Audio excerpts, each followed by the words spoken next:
Assalamualaikum warahmatullahi wabarakatuh. Selamat malam sahabat-sahabat sekalian. Nah, sekarang giliran Rais Am Forum Zuriyah Wali 9 Indonesia. Beliau mengeluarkan pernyataan atas permintaan diskusi dari Robito Alawiyah untuk menghadirkan Kiai Imad dan yang lainnya berbicara tentang polemik nasab. Apa yang akan beliau sampaikan? Coba dengarkan baik-baik ya, biar tidak gagal paham saudara. Assalamualaikum warahmatullahi wabarakatuh. Alhamdulillah, wassalatu wassalamu ala rasulillah. Saudaraku yang budiman, apa kabar? Semoga semua dalam keadaan sehat walafiat, tidak kurang satu apapun, penuh dengan limpahan rahmat dan keberkahan dari Allah Subhanahu wa Ta'ala. Hari ini kami diminta untuk memberikan respon, tanggapan ya, terhadap maraknya undangan yang beredar di medsos katanya. Undangan apa ya? Undangan dari RA yang ditujukan untuk Kiai Imaduddin. Undangannya mudakarah ya, diskusi. Alhamdulillahirabbil alamin.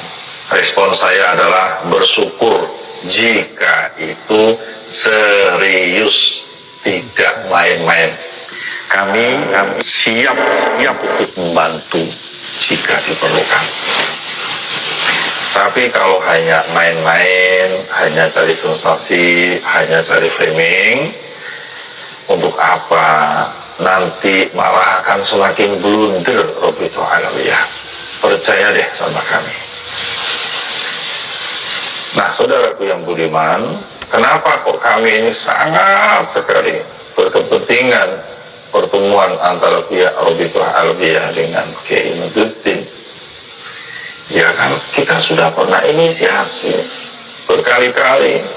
Bahkan Kiai Ali Badri waktu itu juga pernah menginisiasi mengundang Robito Alawiyah ke Pasuruan, tidak hadir. Lalu di Jakarta, di UIN, tidak hadir. Di Bedakerop, tidak hadir. Di mana lagi? Banten, tidak hadir. Sehingga kalau memang Robito Alawiyah punya inisiasi untuk bertemu dan membahas masalah nasab, kami semua sangat mendukung. Tapi serius. Dan alangkah indahnya kalau pertemuan itu tempatnya bukan di majelisnya RA, di tempat yang lain lah, supaya lebih elegan, netral. Syukur-syukur bisa hadir tanggal 10 September yang diinisiasi oleh kawan-kawan di UIN Wali Songo ya, di UIN Wali Songo. Nah itu Robito Alawiyah kalau bisa hadir di situ, masya Allah, kami akan ikut berpartisipasi dalam menjaga keamanan, kedamaian, kelancaran, dan lain-lain yang diperlukan, insya Allah. Saudaraku yang budiman yang dirahmati oleh Allah, awalnya kami anggap perdebatan nasab ini sudah selesai. Diskursus, diskusi, mudakarah masalah nasab ini sudah selesai. Karena penantian yang cukup panjang, kurang lebih setahun, agar RA memberikan respon secara resmi pun sampai detik ini tidak kami dengarkan.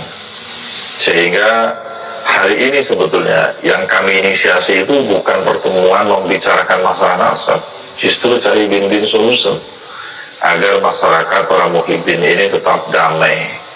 Itu yang sedang kami inisiasi. Kami sedang komunikasi dengan beberapa sahabat, para alim, para ulama, abuya, kiai, dan juga orang-orang yang pro dengan Pak Alawi. Tiba-tiba pagi ini kami dapat informasi ada undangan pertemuan membahas masalah nasab yang diinisiasi oleh Robito Alawiyah. Masya Allah, apa iya? Ya, apa iya? Serius? Saudaraku yang beriman yang dirahmati oleh Allah, kitab-kitab nasab yang sampai detik ini menjadi perbincangan publik yang disodorkan oleh Kiai Imaduddin, itu sebelumnya, maaf kalau saya salah, Saya belum pernah mendengar guru-guru kita, Mbah Nawawi, Mbah Khalil, Mbah Hashim, bahkan Mbah Mun membuka dan membahas kitab-kitab yang sama dibuka dan dibahas oleh Kiai Maduddin. Saya belum pernah mendengar itu informasinya. Barangkali sahabat-sahabat, saudara Kiai Budiman ada informasinya, monggo, mungkin kami salah. Tapi sampai detik ini saya belum pernah dengar kalau guru-guru kita pernah membuka kitab-kitab yang dikaji oleh Kiai Maduddin tentang nasab Arabi. Karena kami yakin orang-orang alim, mereka semua kalau membuka kitab-kitab yang dikaji oleh Kiai Maduddin, kitab-kitab nasab maksudnya, setidak-tidaknya akan mengalami permasalahan di lapangan seperti ini, walaupun tidak sebesar ini. Yang karena kenyataannya apa yang disodorkan dan dikaji Kiai Maduddin itu real. Tidak ada dusta, tidak ada kebohongan, bahkan tidak ada yang ditutup-tutupi. Kan ini sudah kita uji bersama apa yang disampaikan oleh Kiai Maduddin itu ketika kita sama-sama ketemu di belakang. Persis dengan isi kitab yang beliau baca. Jadi beliau menyampaikan isi kitab, menguraikan, lalu mempublikasi ke publik. Salahnya di mana? Betul tidak? Dan yang disampaikan itu tidak ada dusta, kecuali beliau menyampaikan itu tidak sama dengan isi kitab rujukannya, referensinya, manuskripnya. Nah itu namanya membuat keresahan atau hoak.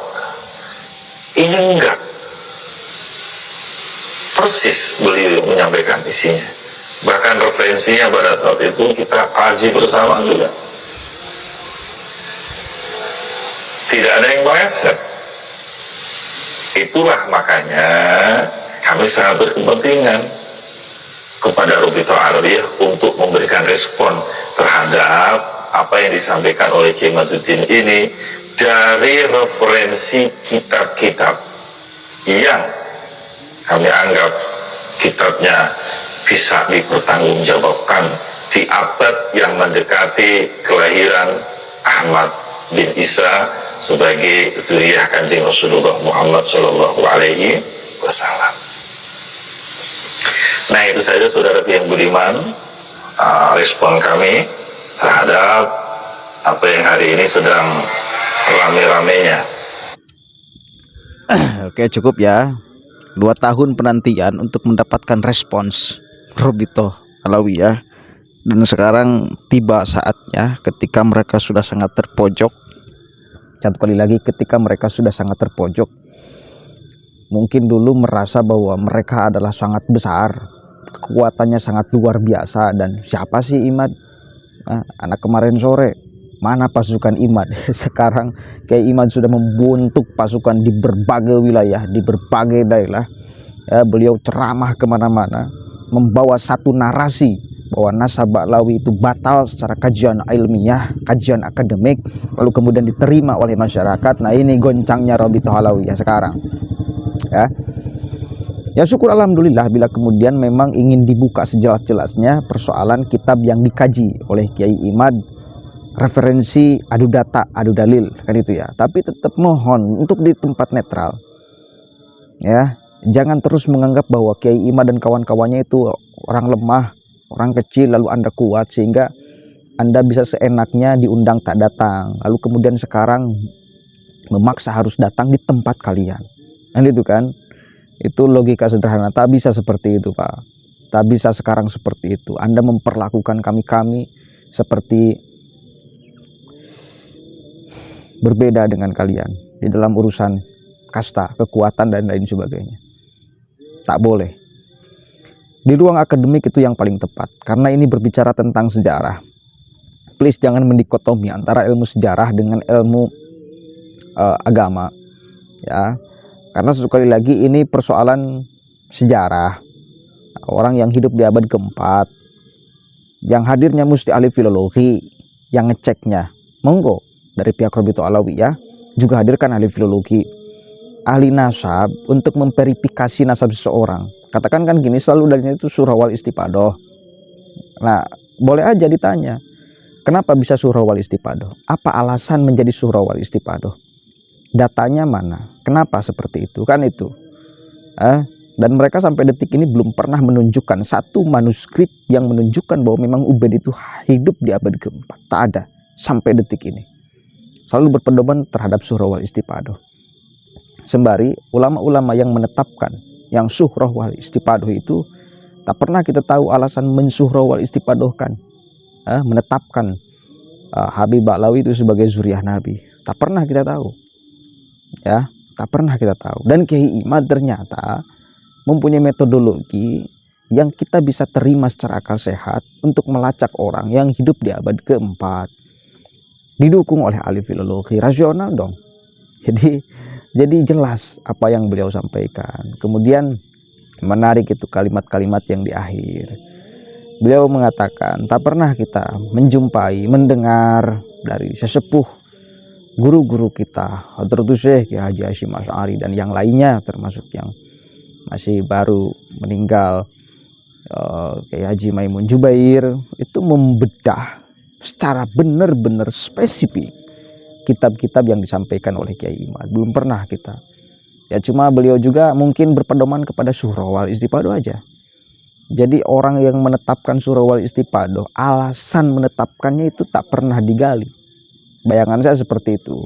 Ya, tak pernah kemudian digali, ditelisik, dibongkar.